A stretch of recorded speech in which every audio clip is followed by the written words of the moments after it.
Hey everybody, today I want to have a discussion of Hot British Boyfriend and Hot Dutch Daydream. I read both of these books in December. I gave this one 4 stars and this one 5 stars. And another book by this author is coming out very soon in January, I think January 9th, and I'm really excited about it. But I also wanted to have a discussion about these books. They're ones that I don't hear people talking about very much, and so I want to talk about them. Pictures and patterns put into words that stream across the page, capturing life as soft spoken. So in this book, we have Ellie, and this book is really about her realizing who she is. It looks like it's a romance, but the back tells us that it's not going to be a romance. And it is, but it isn't. Um, I do think that for me was the biggest downfall is this book felt like it wanted to be a romance, but then was women's fiction, and it could have been a romance, and I think I would have liked it better if it had been a romance. This one was a romance, and it was beautiful, delightful, and I loved it. But okay, so in book one, Ellie initially thinks that a boy that she likes is going to ask her out. And she kind of makes a mistake because of this that ends up on social media and with her embarrassed. And so she goes to her mom and is like, I cannot go to school here. Things are awful. There is a like exchange program, except she's like her mom's not going to get a kid, like, but there she can go to school in England for a semester. And so her mom makes that happen. She gets there. It's mostly honor students. And she has a roommate named Sage, who is the book or the hero and the main character in this book. And Sage is very into her books and into her studying, and she could not be more different than Ellie, although they do become friends, and Ellie kind of teaches Sage to chill a little bit. But we realize that Sage is the way she is because her father has died from cancer, and she wants to become a cancer researcher when she grows up or when she, like, as a career so that she can prevent more people from dying from cancer. Loved Sage. Um, there are two other friends who I'll get to in a minute named Juan and Dev, who are also a big part of the story. But Ellie doesn't know anybody very well. She's kind of new to the school that they were at anyway. And so now not only is she the new girl at their school and they kind of all know each other, but now they're in England and it's even more different and crazy. She meets Will at a market, and immediately starts lying to him about everything, about her name, about her age, all kinds of stuff. And she is just so afraid that if Will knows who she is, that he won't like her. So Dev, who is one of the guys in the school and who's in her friend group, she goes to him and says, "Hey, I'm trying to learn about the things that Will's into." Because he's into like sports and stuff. And she's like, I don't know anything about this. Can you teach me about the Will stuff? And she's like, I know that you like my roommate Sage. I'm going to try to help you get with Sage.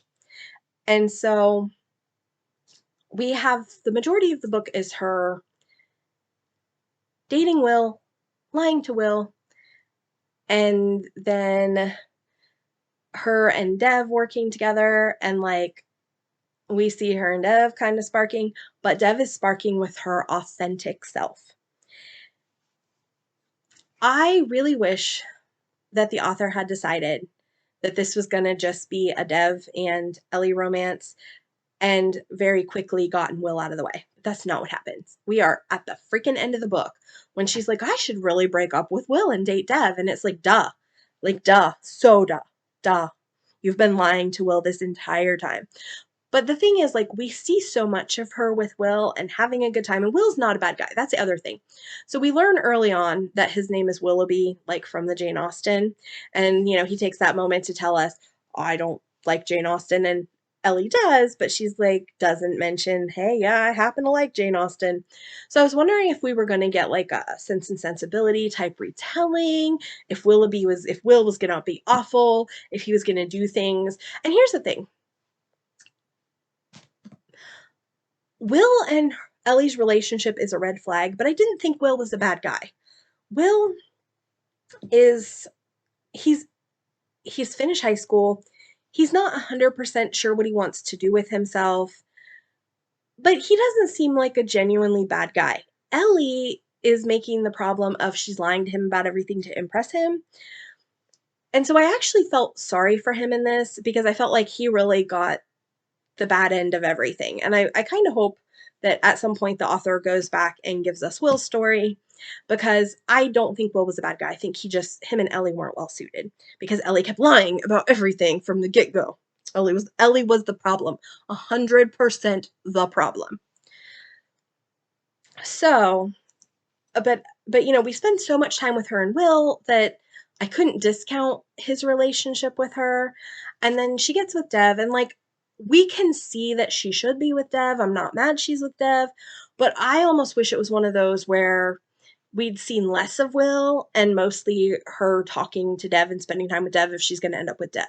So that it could have been like a more traditional romance. Because she spends all this time dating Will and falling for Will, or trying to fall for Will with all their red flags.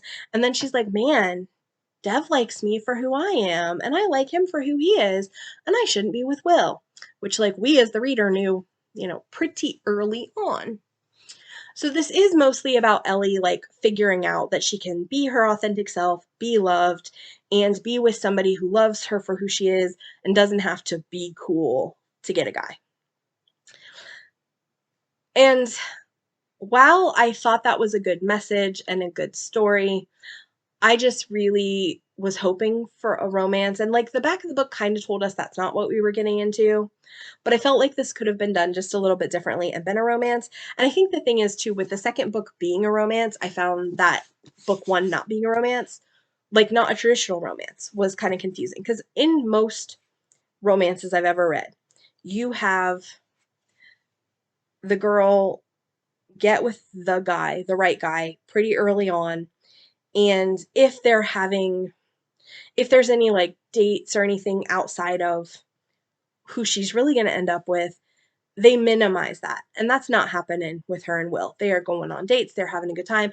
And yes, we have some negativity in the date sometimes where it's like Ellie's like, "Oh, I can't be my real self here." But I don't know. Will wasn't bad enough for me not to feel sorry for in this book. And Ellie was growing as a person, so I wasn't mad at her, but I just had feels about this book that were frustrating. Now, this is a teen romance, and I don't know if teen romance does things a lot different than adult romance. These are clean, there's no sex. However, there is a couple like adultish discussions, and there's also quite a bit of alcohol use of people who are 17 and 18. So in the US, obviously, that's an issue. I guess in England, 18 is age of alcohol. I don't know. But yeah, so just know that if you are an adult buying this book for your child, that there is some alcohol use. First book, I liked, didn't love. Did love the side characters. Then we get to Hot Dutch Daydream. I loved this book. It was so good. So we have Sage, and as I said in book one, she is Ellie's roommate, and she is trying to research cancer. She is very focused, and she gets the opportunity to go over the summer and stay with a doctor at this cancer institute. She is going to be given some like busy side work and asked to babysit the doctor's child. And then at the end of all this, she's going to go to a conference. When I say this out loud, it doesn't seem to make a lot of sense. There's a lot of questions I have, but suspend your disbelief because aside from that, this is a great story. So Sage is there, and she is helping to babysit the little kid. He's 3, and it's super cute. Sage is not a kid person. She is here for the job opportunity. And so she thinks it's going to be super easy because she's good at everything. But dealing with this child is a little bit of a hot mess. She also has a niece who she is not really fully bonded with. Her sister was a teenage mom. And so Sage is more focused on like not being her sister and some issues with her sister than like bonding with her niece. So, but she's like, how hard can it be? My sister, who, got pregnant as a teenager, is managing to take care of a kid. This should be easy. It is not. So then Ryland shows up. And Ryland is the doctor's oldest son, or older son, because she's got him from a first marriage and then the baby from a second marriage. He was not supposed to be there that summer at all because he's supposed to be on a hiking trip. And the doctor is all like, listen, when he comes home, she's like, listen, Sage, do you feel okay being in the house with my son? Just know you and him cannot be a thing at all. It's not okay. All right. So she's like, oh, I'm not going to fall for your son. I'm busy. I'm here to work. Here to work. And anyway, he starts helping her take care of the kid when she's struggling because taking care of a 3-year-old when you don't have experience taking care of a 3-year-old is hard. And he's an artist, so they start hanging together. He'll do art in his room, well, in his studio. I don't think it's not his bedroom. It's in his studio, and that was originally the room that Sage was supposed to be able to have to work in. And so like now they're sharing the space to he's doing his art and she's doing the data analyst thing the doctor has her doing. Like,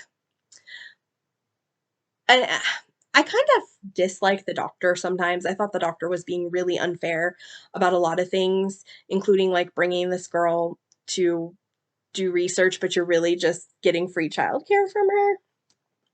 Like, and we get an explanation, but it's all kind of vague. But anyway, she's with this guy, or hanging out with this guy, and they're taking care of the baby together, and they're just he's doing the art and she's doing the extraction, and he's all like, you shouldn't work so hard. You should have fun. Let me help you see the sights. You're in Amsterdam, question mark. Um, we should see all these different sites. And she does with him. And then he's adorable. He's an artist, like I said, and he loves to draw cats. And his big thing is like where she knows exactly what she wants and is exactly like focused. He's like, I want to art, but I want to make money arting, but I don't know how to make money. I mean, he's making a little bit of freelance money arting, so it's not nothing, but like his mom's really on him, like, you need a career. And where he's a little bit wishy-washy about things, not her, but like other things, he's like, yeah, I don't know. I'm gonna hang out with my friends. I'm gonna do this. As a matter of fact, she ultimately is like, if you want my help, because he's like, you just seem so focused. You should help me get my focus so I can like get my art career going. And she's like, all right. So she's like, I'm gonna be your person for taking away your socials. So nobody can call you, nobody can come see you because all these girls are showing up and trying to talk to him. And she's like, no, you're not seeing anybody, you're not doing anything, you're going to sit there in art. Sit right here. Sit right here in art. And I love that. And she was great at that, and he needed that, and I was here for that. But he is just adorable. I love that he is helping with his brother. The mom, I guess, didn't want him to babysit his brother because she considers him flaky. Eh, I mean, not Jay, Sage has never babysat before, so I don't know why you think that just because she's a girl, she's gonna be better at it than your son, who this is his little brother. But it was cute, and of course, ultimately, it is discovered that the situation, they're together, and they have to kind of decide, okay, we can break up and you can continue studying under my mom, or and plus you live in the US and I live here. It's a romance. They don't break up and it's lovely. I'm telling you that because that's important to romance readers. But they get it sorted out. She ends up going to intern with another doctor who she meets at a conference before it comes out that her and him are dating. And he decides that he's going to go to America to stay with his dad, and or to visit his dad and to do art stuff. And it was just lovely. I really love this. So if you like both women's fiction and romance, read both. This one's worth reading. Just know what you're getting into and know that it's more her story about learning to value who she is instead of the romance. And then if you just like romance and or yeah, if you just like romance, just read this one. If women's fiction isn't for you, this was so good. It really was. I think it's worth reading both of these. You can read this one though without the first one. You just miss a little bit of character nuance, but you can definitely read this one and it's fine. Um, but yeah, this one is a little less romance because of so much time spent with Will and then her ending up with Dev. I feel like for an adult book, this would be women's fiction, where this would be actual romance. So, depending on your likes, both of these could really work for you, or maybe one or the other. I gave this one a 4 and this one a 5. Really, really, really enjoyed this and cannot wait for Kristy Boyce, is the author, her new book, her Dungeons and Dragons related romance happening in January, January 9th, I think. All right, guys, this has been Jane. I'll talk to you next time. Bye.